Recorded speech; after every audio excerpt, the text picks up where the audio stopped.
And then that decision to eventually go into ophthalmology, was that something that came about much later, or near that decision to go to pursue Well, medicine? yeah, that's hard to explain. My first, I was the classic myope who at age 10 got to the optometrist for the first time and came out with that wow experience that now I can actually see things, and I didn't know that I was missing all those things. So I had a very favorable experience with that, so I really liked that. Second one was my brother, who's about a year and a half older than I am, went into optometry. He went to Ohio State University. He really enjoyed himself, and he a lot of times would have some of the books about his optometry hanging around. I would go through them. I was interested, I must say. I thought, wow, this sounds pretty fascinating. I wasn't interested in going into optometry, though. I still thought I was appropriately destined for medical school. You also need to know my mother had developed a leukemia about the time she was 40, eventually died of it when she was, I think, 49.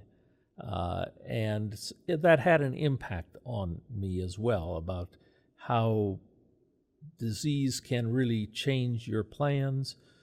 Both my brother and I, because of that experience that she had, both, I think, thought that our lives would probably be relatively short. We would follow in that pathway, and therefore, if we were going to get anything done, we better do it pretty quickly.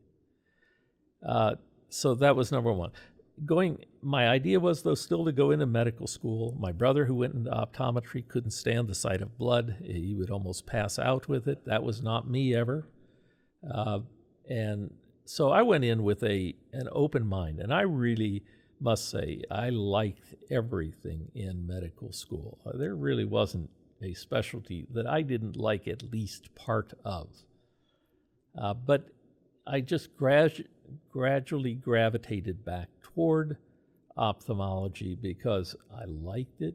Again, I could do my direct ophthalmoscopy back then. I mean, I would go around and look at every patient that I knew of in the hospital who had anything wrong with them, and get my other colleagues,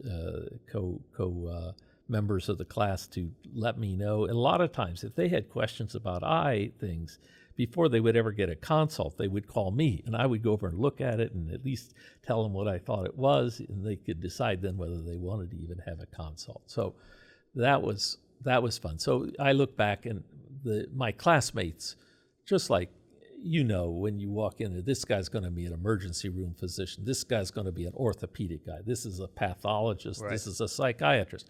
Well, they all say they knew I was going to go into ophthalmology from day one. I didn't think I would, but I did. Yeah, I can kind of relate to that. When I was in medical school, I really enjoyed learning about everything. I found, like you said, something I enjoyed about all the specialties. I found the learning process intellectually stimulating, but then after becoming a third-year medical student and experienced everything on the rounds, I realized there's only a very few specialties I could see myself doing for the rest of my life. Sure, a month here and there, a couple months would be enjoyable, but to really be passionate about something and do it for the rest of your life, I really had a hard time finding anything until I discovered ophthalmology. So when you were in Heidelberg, is that when your mother was diagnosed? She was diagnosed actually before that, so I often say that I had a childhood. My brother got married right after high school and left home.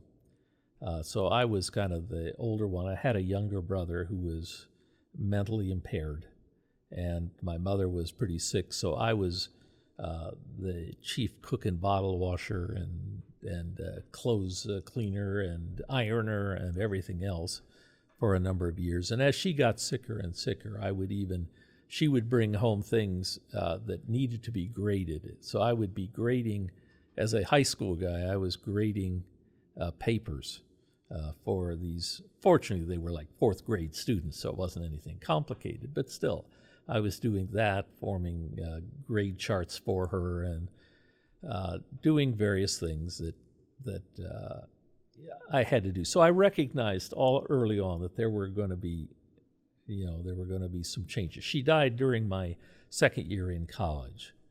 And again, that just kind of renewed my emphasis on staying hard at work, because not knowing how long you were going to survive, that really had an impact on us.